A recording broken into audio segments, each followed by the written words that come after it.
Southern Nevada is known for its extremes, and this time I'm taking a look at how extremely historic and extremely scenic it can be. That's all coming up right now on Wild Nevada. Support for PBS Reno and Wild Nevada comes in part from the William N. Pennington Foundation. Bill Pennington was an entrepreneur, philanthropist, and gaming pioneer who built a legacy of community service in Nevada. And by Thelma B. and Thomas P. Hart Foundation, Christine Perry, Margaret Burback, Mark and Susan Herron, in memory of Sue McDowell, Lloyd Rogers and Gaia Brown, Stanley and Nyla Schumacher, and by individual members.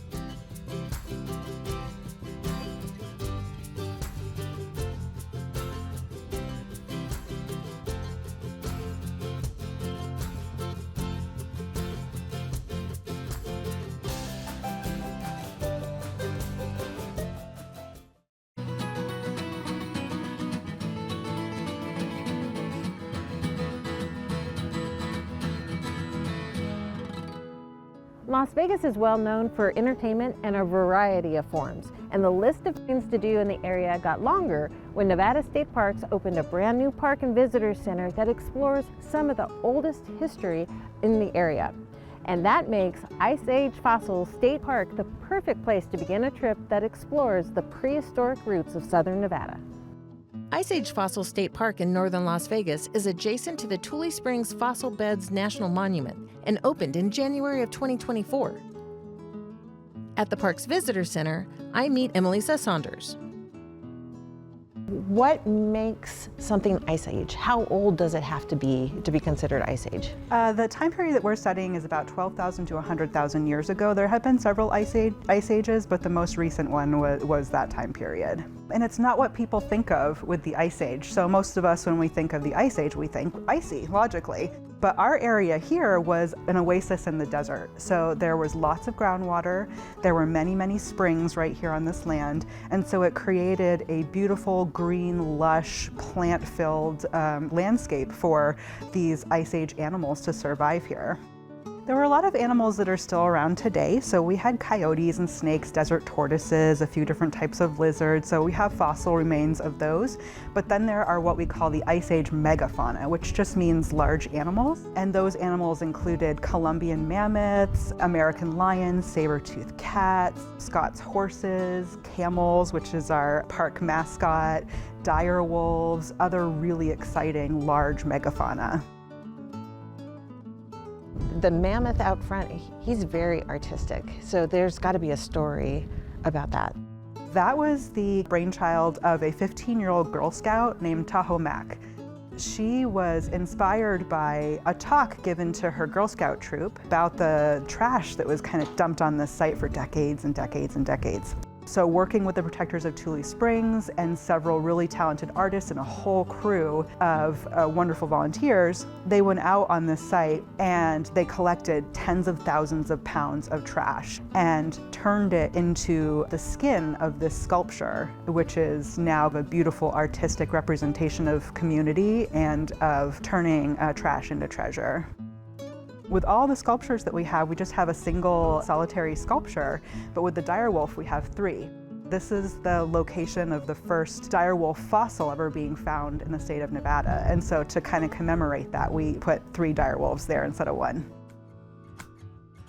The discovery of abundant fossils on site triggered a long history of scientific research, which included the famous Big Dig of 1962 through 1963. It was the largest interdisciplinary scientific expedition of its kind to that point. The Visitor Center offers a rich array of natural history exhibits, information about the Big Dig expedition, and additional educational resources. This is a beautiful visitor center. There's so much going on. We're kind of a nice combination of hands-on and really precious fossils as well. We have tactile elements that people can touch and feel. This is our camel. Camelops hesternus is the scientific name of the camels that lived here during the Ice Age. He's our park mascot, chosen because Camelops fossils are the second most common that you find here at the park, with the number one most common being mammoths. But mammoths get all sorts of PR already, so we wanted to give the camel its day in the sun.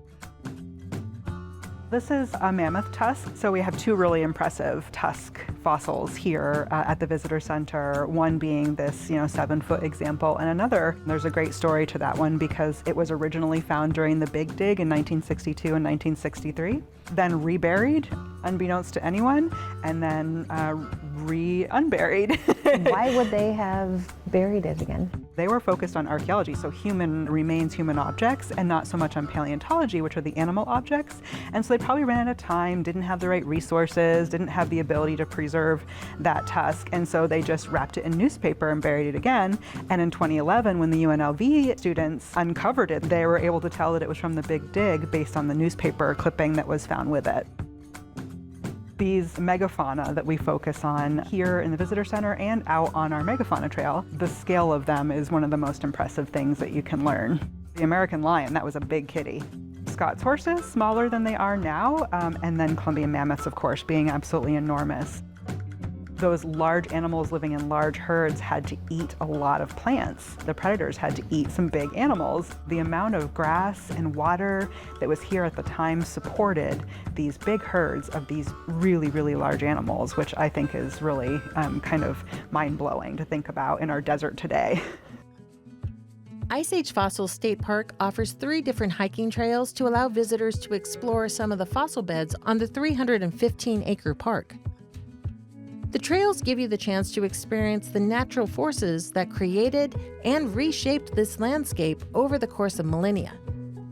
While the park is dry most of the year, it can experience extreme weather. And just like the spring storm during our visit, when the weather changes, it's important to check with the park staff for current trail conditions before you head out to explore, especially in the washes.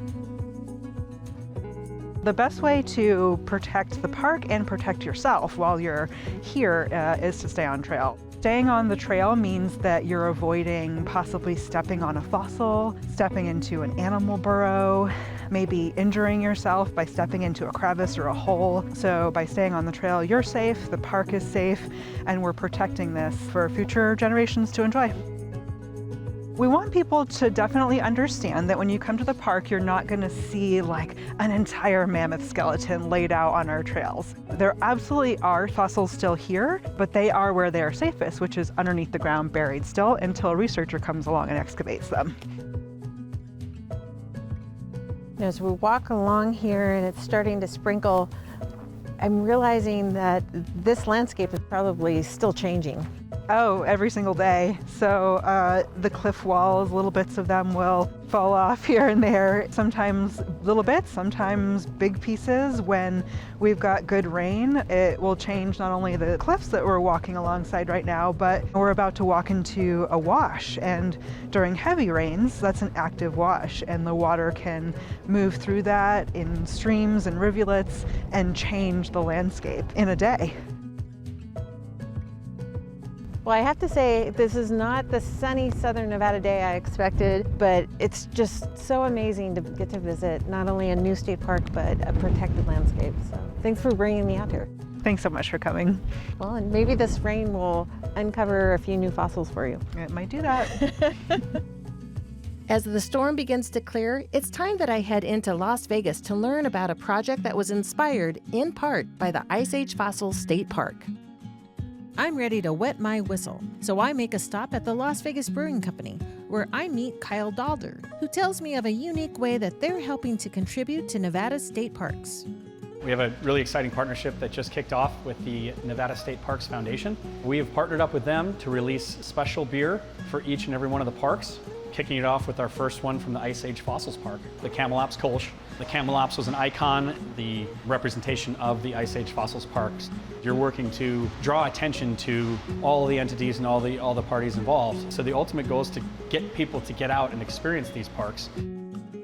The Nevada State Parks Foundation is a nonprofit created to support the parks and recreation areas by accepting and incorporating donations that the State Parks Department couldn't otherwise use. Bob Margell from the foundation and Jonathan Brunges of the Nevada Division of State Parks explain. We have people reach out to us all the time wanting to make a donation. Some people, even as far as a donation of an estate, and it's very difficult for us to receive that as a state agency, where the foundation is a better avenue to accept that donation and then make it a benefit to the state parks. The foundation can reach out directly to different entities and enter into these kind of partnerships. As we are more successful in raising donations, it will allow us the opportunity to help fill funding gaps in any projects that the Division of State Parks might be looking at. One of the things that's been nice about this partnership is the active involvement of everyone from the foundation. So they're helping guide us. I'm excited for the themes that the Las Vegas Brewing Company is coming up with. Every one of our parks, I would say, easily has a theme. They're very diverse and dynamic, and even in the same region, if you go to Kershaw Ryan, it's like an oasis in the desert, and then you go 10 miles up the road to Cathedral Gorge, and it's an ancient lake bed. Nevada is super diverse, and I think you're going to see that come out in some of the ideas that the breweries bringing forward. Do you find that the use of the state parks has increased, and with that, the demand for maintenance and resources? Yeah, the maintenance absolutely has increased. You know, we often refer to it as loving the park to death, and so our staff are constantly looking at deferred maintenance projects and trail work because we want it to last forever.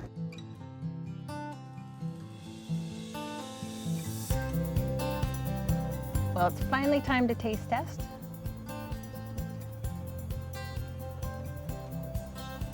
Now that's a tasty way to both celebrate and honor the Nevada State Parks. It's really cool that there's more about the state park on the can design itself, including information about the park mascot, as well as the Nevada State Parks Foundation with QR codes for more information on both projects.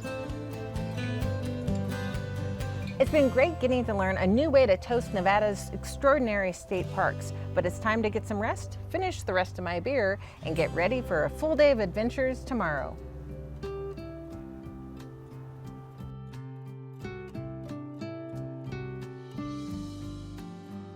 I get up early and head north out of Las Vegas up US 95 to explore a famous landscape carved by the region's prehistoric past.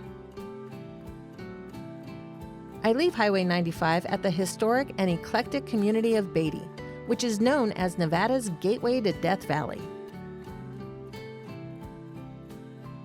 From Beatty, it's a short 8-mile drive to the park's entrance. This route offers access to many of the park's most popular areas, including the Furnace Creek Visitor Center. The Furnace Creek Visitor Center is a great stop for trip planning and more information about your visit. At the Visitor Center, I meet with Matthew Lamar with the National Park Service. How big is Death Valley National Park? Death Valley is 3.4 million acres. So to put that in perspective, it's about the size of the state of Connecticut. It's actually the largest national park outside the state of Alaska. 93% of this park is wilderness. There's not much infrastructure here, and so to get to some of these areas, it can be quite the adventure. You're either hiking long distances or you're traveling on some really remote backcountry roads. But the vast majority of our visitors, they're sticking to the paved areas, the really developed sites, the most iconic places within the park. Some visitors are fascinated by Death Valley's soaring temperatures, and Matthew takes me to what has become an iconic thermometer in front of the Visitor Center. I know I've seen this on a lot of social media. This has really become one of the landmarks of Death Valley. Yeah, this might be the most photographed spot in the park, funny enough, particularly during the summer months. Get your picture here, and that's proof that you were here when there was 125 degrees. So what is it about Death Valley that lends itself to those extreme temperatures? A big reason for our temperature and the heat is the elevations here in the park. So Badwater Basin is 282 feet below sea level, but 20 miles away we've got Telescope Peak, 11,000 feet high. So as it's baking down here in the valley, that warm air wants to rise and escape, but the mountains are too tall. So it can't escape, so it ends up recirculating back down, almost like a convection oven. And so it just gets hotter and hotter throughout the day, and then it really just never cools off to really comfortable temperatures. Even if you lose 30 degrees, that just means you're going from 125 to 95 degrees at the coolest part of the day in the early morning. So is the heat why Death Valley got its name? Actually, it's not. It got its name back in the 1840s, 1849, when the first non-Indigenous Americans kind of came into the valley during the 49 gold rush. And it was winter. So temperatures were actually quite pleasant. But the issue was this valley, these mountains weren't on their map. And so they got stuck here for quite a long period of time. One of their members did eventually die. And when they eventually escaped the valley, it was such a horrid experience that said one of their members turned around and said, "Goodbye, Death Valley." That's the story they would end up telling, and that is the name that has stuck and still sticks today. Why would you advise people to, before you start your adventure, stop here at the Visitor Center? It's really important to know where you want to go in the park, what the road conditions are like, because they do change here in Death Valley, either through visitor use or more often because of weather events, particularly our backcountry roads can be severely impacted. The last couple of years, we've had major floods within Death Valley that have impacted hundreds of miles within the park. So because of those constant changing conditions, it's always good to come into the visitor center, interact with the ranger, and get the latest information. Why is Death Valley shaped as dramatic as it is? Yeah, I mean, Death Valley has this long and complex geologic history. The oldest rocks in the park go back 1.7 billion years. The modern valley, though, is relatively recent in geologic history, forming really in the last 3 million years or so as part of the basin and range. And so what we got here was a stretching of the Earth's crust, and as it broke apart into these blocks, those blocks would tilt over time, which was a rise in the mountains and then a fall in the valley floor. And that's really what we're seeing today, and it is still geologically active. When we think of national parks, we almost think of them as outdoor museums, right? They're places that we're preserving the landscape and the cultural history, not just for now, but for decades and maybe centuries down the road. The idea is your grandchildren can come here and experience the same thing. The thing I love about Death Valley is the fact that every weekend I can do something new, and I'm not gonna run out of things to do. And so I find myself on my weekends going out in the backcountry, hiking different canyons and peaks, traveling on different back roads, and every time I see something new and exciting.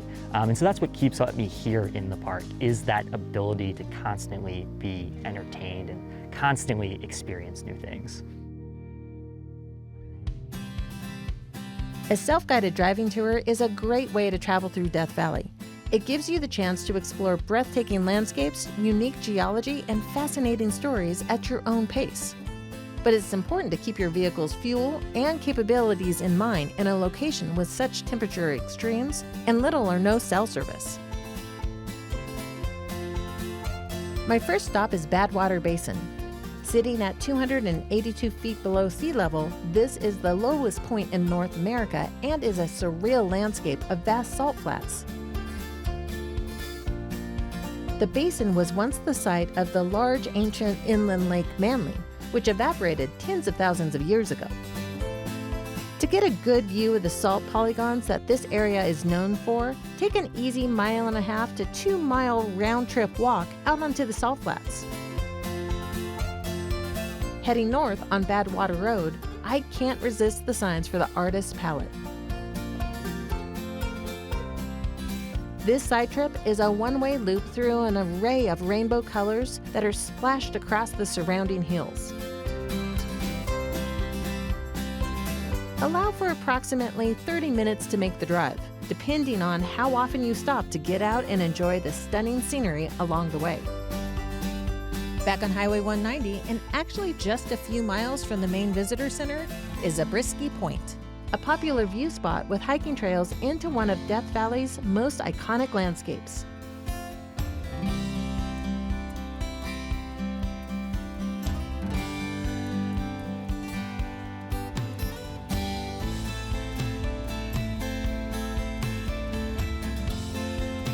The turnoff for Dante's View is onto the appropriately named Dante's View Road, just off of Highway 190. The road climbs gradually, but the last 6 miles are closed to vehicles 25 feet or longer because of the steep grade and the curves ahead. The last quarter of a mile to the viewpoint climbs steeply at a 14% grade. The Terrace and Visitor Center at Dante's View sits at more than 5,000 feet elevation on the north side of Coffin Peak, and it gives you a spectacular, almost bird's eye view of the valley below and the mountain ranges across from it. Temperatures up here are often 15 to 25 degrees cooler than on the valley floor, so it's a good idea to take a jacket along just in case. There's just enough time for me to have one more adventure, so I leave Death Valley and return back into Nevada through Amargosa Valley and head to the Tarantula Ranch.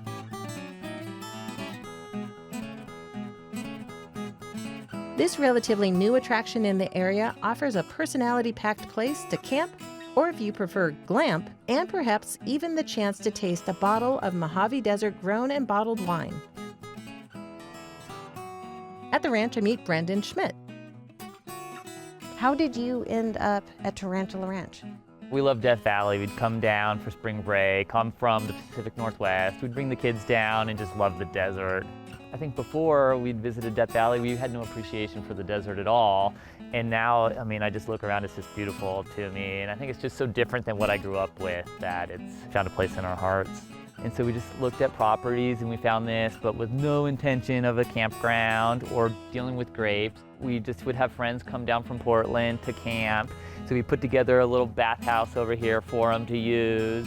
And we kind of just realized, hey, this is kind of an interesting idea. People can come and camp. And so we started with a couple campsites and just kind of have kept growing since.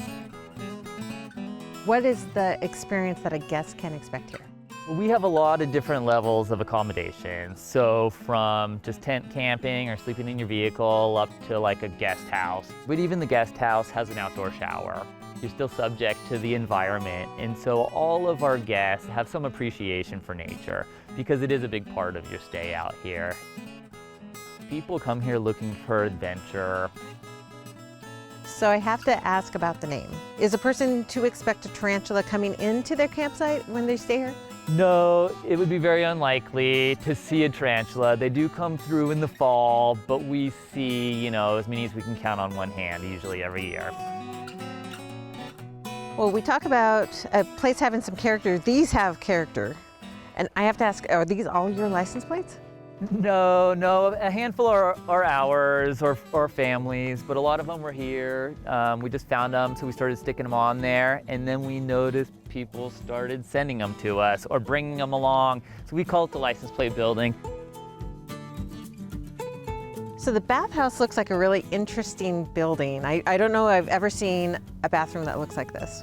Yeah, you know, this has an open roof, so we didn't really know what to do with it.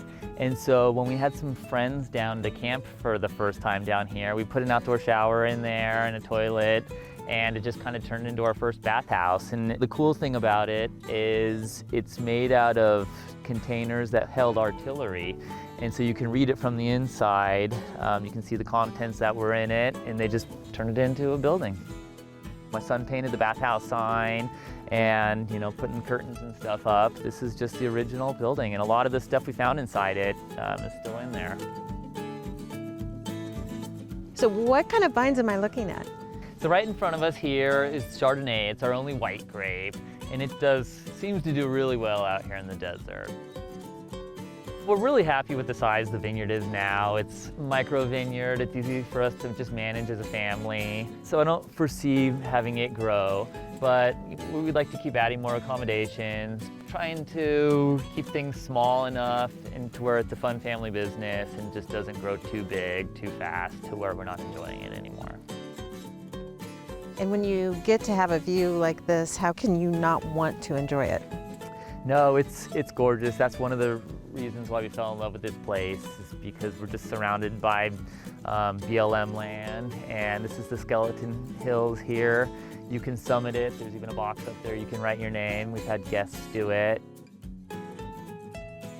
So this is a bottling studio, or? Yeah, so what this was is it was originally where the wine was made, but we turned it into our studio here. So it's got a toilet and a kitchenette.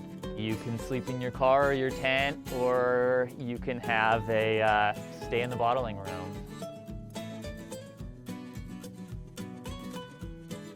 Cheers.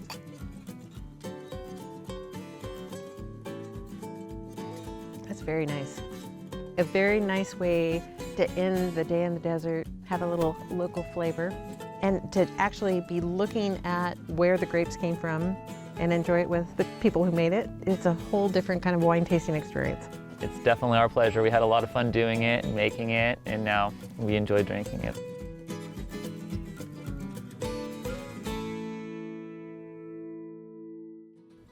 That's all I've got time for in this episode, but I've found a great place to sit and relax and enjoy the end of the day. It's been a great trip getting to explore some of the prehistoric roots of the Silver State, along with seeing what's new out here in the desert. If you want more information about this Wild Nevada or any in the series, visit our website at pbsreno.org and stream us with the PBS app. And until my next Wild Nevada adventure, I hope you could have some Nevada adventures of your own. Support for PBS Reno and Wild Nevada comes in part from the William N. Pennington Foundation. Bill Pennington was an entrepreneur, philanthropist, and gaming pioneer who built a legacy of community service in Nevada. And by Thelma B. and Thomas P. Hart Foundation, Christine Perry, Margaret Burback,